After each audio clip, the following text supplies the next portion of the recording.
Student life is the best life.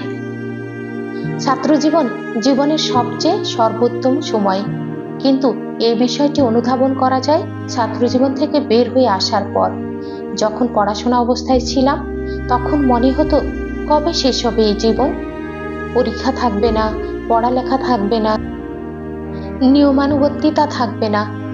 এইসব ভাবতে ভাবতে একটা সময় শেষ হয়ে যাবে স্টুডেন্ট লাইফ, কিন্তু থেকে যাবে এই সময় অর্জনকৃত জ্ঞান, বিদ্যা, থেকে যাবে অসংখ্য স্মৃতিময় মুহূর্ত হৃদয় পটে।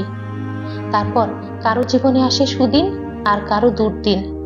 যে স্টুডেন্ট লাইফে তার নিয়মিত কাজ অর্থাৎ পড়াশোনাকে আঁকড়ে ধরেছে শক্ত করে, সে তার ক্লাসেও সমাদৃত হয়েছে, আজও সমাদৃত হবে। আর যে তার নির্ধারিত কাজকে অবহেলা করেছে, সে আজ পথের সন্ধান করে বেড়াচ্ছে, কিন্তু পথ খুঁজে পাচ্ছে না। সুতরাং যারা বর্তমানে ছাত্রছাত্রী আছো, তাদের উদ্দেশ্যে আমার এই কথাগুলো বলা। তোমরা তোমাদের জীবনের সোনালী সময় অতিক্রম করছো। তোমাদের এই সময় সোনা দিয়ে বাঁধানো সময়। কারণ দেখো একটা বিষয়, ধরো তোমার একটা গুরুত্বপূর্ণ পরীক্ষা শুরু হবে সকাল 10টায়।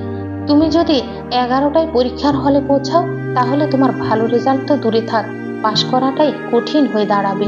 সুতরাং এই সময় হেলায় হারিও না, সময়ের মূল্য দিতে শিখো।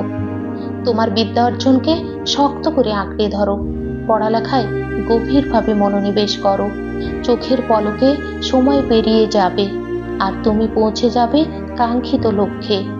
তোমার জীবন সুখ শান্তিতে ভরে উঠবে। তুমি যদি একটা ভালো অবস্থানে যাও, তোমার বন্ধু বান্ধবরা নিজেই তোমাকে খুঁজে বের করবে, তোমাকে সম্মান করবে। তুমি কারো না কারো আদর্শ হয়ে উঠবে। ভেবে দেখো, এর চেয়ে বড় পাওয়া আর কি হতে পারে জীবনে। তো বন্ধুরা, আজ এ পর্যন্তই। ভালো থাকবেন, সুস্থ থাকবেন।